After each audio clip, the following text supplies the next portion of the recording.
Saudara, teknologi kecerdasan buatan atau AI kini bertransformasi menjadi solusi nyata untuk mempermudah hidup jutaan orang di Asia Tenggara.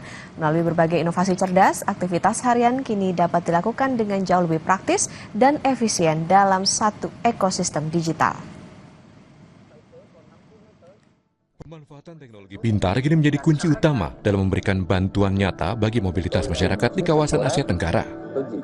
Semangat inilah yang mendasari perhelatan GrabX 2026 dengan memperkenalkan 13 fitur berbasis AI yang dirancang sebagai panduan cerdas sehari-hari guna memberikan kemudahan akses layanan yang lebih terjangkau bagi semua lapisan masyarakat. While I've focused on how the Grab intelligence layer helps our partners, make no mistake, this is what's powering the shift in how we want to serve all of you as well. For 14 years, you've known Grab as an app that gets you from A to B, or that brings you that hot meal to satisfy your craving to your doorstep. Today, the Grab app gets an upgrade. We're moving beyond facilitating transactions and adding new product features that make us your intelligent everyday guide. Tak hanya menyasar sisi konsumen, transformasi teknologi ini juga menyentuh pemberdayaan bagi mitra pengemudi dan pedagang. Mulai dari asisten berkendara cerdas hingga sistem pemantauan standar kebersihan toko berbasis otomatisasi.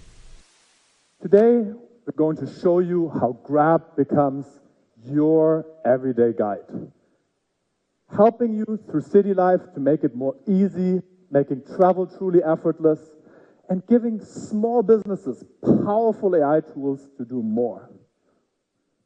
So let's start with local life. We'll introduce you new products that make your daily routines and exploring your local neighborhoods easier.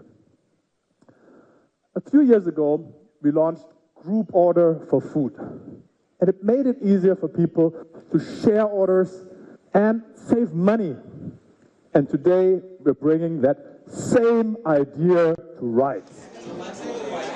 Rangkaian fitur cerdas dalam aplikasi Grab ini diharapkan mampu menjawab tantangan mobilitas modern yang kian kompleks melalui ekosistem digital yang lebih inklusif bagi masyarakat luas.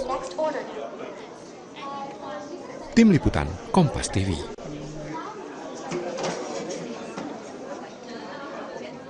Rupiah dan market kompak menguat tipis setelah Amerika Serikat dan Iran sepakat untuk melakukan gencatan senjata selama 2 pekan. Apakah ketidakpastian ini sudah berakhir atau hanya tertunda? Kebijakan moneter dan fiskal apa yang bisa dioptimalkan selama jeda gencatan senjata? Usai jeda, Kompas Bisnis akan membahasnya bersama Yan Rahman.